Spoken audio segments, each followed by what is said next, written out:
In April, the Spokane County Sheriff's Office deactivated all the ALPR cameras in the city after a new state law announced privacy protections and regulations on how the data is accessed, stored, and monitored. So those cameras read and log the license plates that pass by them, and now the cameras are spreading across southern Idaho as well. However, a group of Idahoans says the contract behind the cameras breaks Idaho law, and they are threatening to sue several cities over that.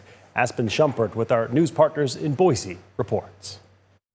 I think more people should be concerned with these cameras. They're small cameras that photograph passing cars and logs the plate, make, model, and color. If we're going to be giving our data freely to the government or to, even flock safety, we need to be having conversations. Law enforcement agencies use flock safety cameras to investigate crimes. So on the way here, I would have passed 12 cameras just in an 18-minute drive. So, we're nearly one camera every minute. Tyler Kane is a Wilder resident and part of the Idaho group called Deflock Idaho, which is raising concerns about the cameras across the state. He says the fine print crosses a legal line. When the cities join with Flock, they're really just joining a agreement.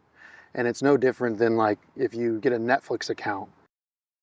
A 2025 Idaho law says license plate data can only be used for law enforcement, including investigating crimes, crashes, or finding missing people.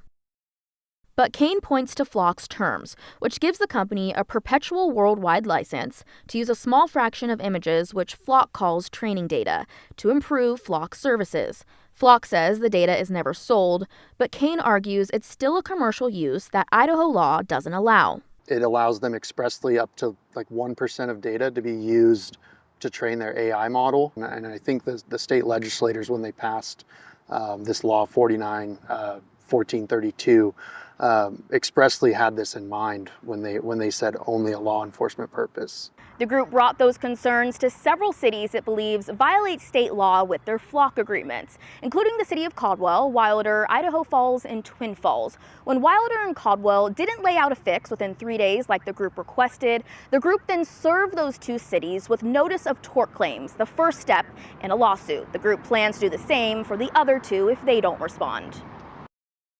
In the tort claims served this week, the group demands the cities either cancel the contract or stop sharing data and delete the data the cameras have already collected. Us allowing a company to come in, take our data, and then use it as a product isn't an appropriate use. Kane says he hopes the cities make the changes without having to escalate to the Idaho Attorney General's office. Those taxes are being funded for Flock, and then Flock is using our data for their personal gain. So at the end of the day, not only are we paying for it, but we're also the product, and I think that should be concerning to anyone.